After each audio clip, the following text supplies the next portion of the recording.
Assalamualaikum warahmatullahi wabarakatuh. Kami dari kelompok 6 akan mempresentasikan hasil diskusi kami terkait isolasi DNA bakteri yang merupakan bagian dari mata kuliah genetika yang diampu oleh Ibu Eka Sari, SSI, MSI. Berikut anggota kelompok kami yaitu saya sendiri Riza Susanti, Saya Olivia Selvi Gumai, saya Gina Azhara, saya Aprilia Triastuti. Berikut video penjelasan mengenai video ini. Selamat menyaksikan. Halo guys, saya Aprilia Triastuti dengan NIM 2322111002. Di sini saya akan membahas latar belakang dari jurnal penelitian yang telah kami ambil dengan judul Isolasi DNA Total Bakteri Bacillus sp. Endophyte kelapa sawit. Bakteri endofit merupakan bakteri saprofit yang hidup dan berasosiasi dengan jaringan tanaman tanpa menimbulkan kerugian pada tanaman. Bakteri endofit ini bisa ditemukan pada jaringan biji, akar, batang, dan daun. Pada tanaman tingkat tinggi, mengandung banyak mikroba endofit yang bisa menghasilkan senyawa biologi ataupun metabolit sekunder yang diduga sebagai akibat koevolusi atau transfer genetik atau genetic recombination dari tanaman inangnya ke dalam mikroba endofit. Seperti pada tanaman kelapa sawit yang memiliki bakteri endofitik yang dapat diisolasi seperti yang telah diisolasi dari tanaman hortikultura dan tanaman pangan. Salah satu bakteri endofit adalah dari genus Bacillus sp, yang dimana bakteri ini memiliki kemampuan untuk memacu pertumbuhan bibit kelapa sawit serta mempunyai kemampuan untuk mengendalikan jamur Ganoderma boninense Part. Analisis molekuler menggunakan gen 16S rRNA perlu dilakukan untuk mengidentifikasi dan menentukan spesies dari bakteri endofit. Penelitian ini bertujuan untuk mengidentifikasi dan menentukan spesies Bacillus sp. Endofit yang telah diisolasi dari pelepah, akar, daun, dan batang kelapa sawit menggunakan urutan nukleotida gen 16S rRNA. Halo, perkenalkan saya Gina Azhara dengan NIM 20322111043. Di sini saya akan membahas mengenai metode penelitian. Alat dan bahan.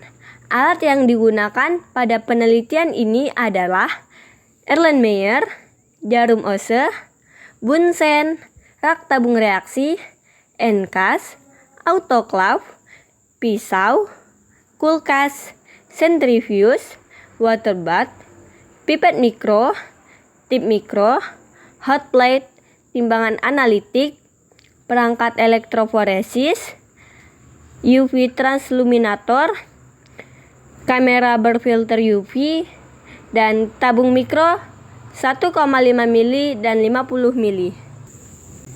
Bahan utama yang digunakan pada penelitian ini yaitu 12 sampel isolat bakteri endofit yang diambil dari 3 pelepah kelapa sawit, 3 akar kelapa sawit, 3 batang kelapa sawit, dan 3 daun kelapa sawit, beserta media nutrien agar, nutrien broth, alkohol 70%, aquades, kit isolasi DNA, etanol absolut 1,2%, agarols, 1 TBE, ethidium bromida, loading dye, generuler 1 KB DNA leather, aqua bidestilata.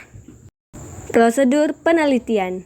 Yang pertama, pembuatan medium nutrien agar, yaitu sebanyak 2,3 gram nutrien agar bubuk dilarutkan dalam 100 ml aquades hingga homogen. Kemudian, medium disterilkan dengan menggunakan autoclave selama 15 menit pada suhu 121 derajat Celcius dengan tekanan 15 psi. Yang kedua, pembuatan medium nutrien broth, yaitu sebanyak 0,8 gram nutrien broth bubuk dilarutkan ke dalam 100 ml air aquades hingga homogen. Kemudian, medium disterilkan dengan menggunakan autoclave selama 15 menit pada suhu 121 derajat Celcius dengan tekanan 15 psi. Yang ketiga, peremajaan isolat, yaitu kultur murni bakteri ditumbuhkan pada medium cair nutrien broth dan diinkubasi pada suhu ruangan selama 48 jam. Setelah itu, bakteri ditumbuhkan pada medium padat nutrien agar di cawan Petri menggunakan metode gores kuadran atau strik dan diinkubasi pada suhu ruang selama 48 jam. Halo, saya Liza Susanti dengan NIM 20322111007. Di sini saya akan melanjutkan prosedur kerja dari penelitian ini. Langkah selanjutnya yaitu isolasi DNA total. Dalam penelitian ini, metode yang digunakan yaitu metode KIT yang menggunakan KIT Wizard Genomic DNA atau Geneaid. Setelah bakteri tumbuh, pindahkan ke tabung 50 ml. Setelah itu sentrifuge dengan kecepatan 4000 rpm selama 10 menit. Supernatan dibuang, kemudian pelet sel bakteri diambil untuk dilakukan isolasi DNA bakteri. Pelet kemudian ditambahkan 200 mikroliter buffer, ditambah lisozim, kemudian dilakukan pipetting agar larutan dan pelet homogen, lalu pindahkan ke tabung 1,5 ml. Jika telah homogen, inkubasi pada suhu 37 derajat Celcius selama 30 menit, dan selama inkubasi bolak-balik tabung setiap 5 menit sekali. Kemudian tambahkan 20 mikroliter proteinase K, kemudian bolak-balik tabung sebanyak 4 kali. Setelah itu inkubasi pada suhu 60 derajat Celcius selama 10 menit, dan selama inkubasi bolak-balik tabung setiap 3 menit sekali. Setelah itu, tambahkan 200 mikroliter GB buffer, kemudian bolak-balik tabung sebanyak 4 kali. Inkubasi pada suhu 70 derajat Celcius selama 10 menit. Selama inkubasi, bolak-balik tabung setiap 3 menit. Jika lisis, cairan akan berubah warna menjadi bening. Kemudian sentrifuge pada kecepatan 4000 rpm selama 10 menit, dan setelah itu buang pelet dan supernatan dipindahkan ke tabung 1,5 ml. Tambahkan 200 mikroliter etanol absolut, kemudian bolak-balik tabung sebanyak 3 kali. Jika terdapat gumpalan, hancurkan dengan cara pipetting. Kemudian pindahkan cairan tersebut ke GD kolom yang terdapat collection tube, kemudian sentrifuge pada kecepatan 4000 rpm selama 5 menit. Cairan yang terdapat pada collection tube dibuang, kemudian ganti dengan collection tube yang baru, dan tambahkan 400 mikroliter W1 buffer. Setelah itu sentrifuge pada kecepatan 4000 rpm selama 5 menit, kemudian buang cairan yang terdapat pada collection tube, kemudian pasang kembali collection tube. Tambahkan 600 mikroliter wash buffer, setelah itu sentrifuge pada kecepatan 4000 rpm selama 10 menit, kemudian buang cairan yang terdapat pada GD kolom, setelah itu pindahkan cairan yang terdapat pada GD kolom tersebut ke tabung 1,5 ml, setelah itu tambahkan 100 mikroliter elution buffer hangat, diamkan selama 3 menit pada suhu ruang, setelah itu sentrifuge pada kecepatan 4000 rpm selama 3 menit. Setelah itu, barulah didapat hasil isolasi DNA bakteri.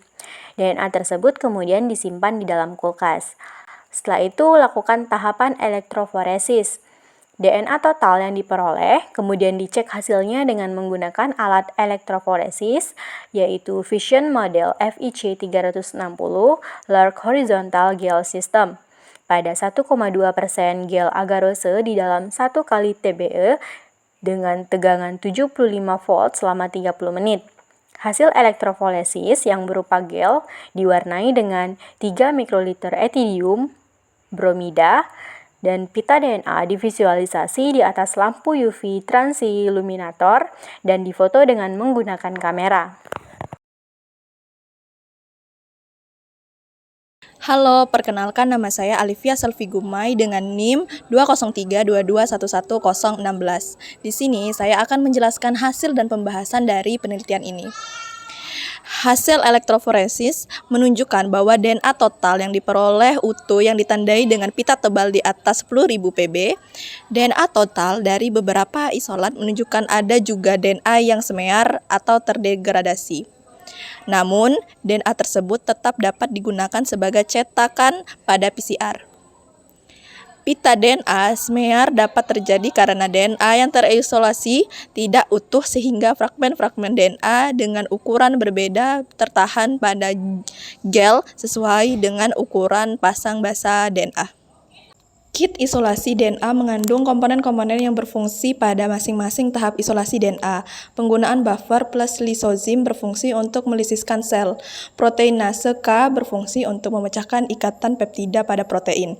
GB buffer berfungsi untuk menjaga stabilitas DNA. Etanol absolut berfungsi agar DNA terpisah dari zat lainnya. Namun, penggunaan etanol absolut ini tidak akan menghancurkan DNA sehingga hasil DNA total yang diperoleh untuk WI buffer berfungsi untuk menghilangkan residu protein dan residu RNA terdegradasi pada membran. Was buffer digunakan untuk menghilangkan residu garam pada membran. Elution buffer digunakan untuk mengikat pengotor selain DNA agar DNA terpisah sempurna dari pengotor.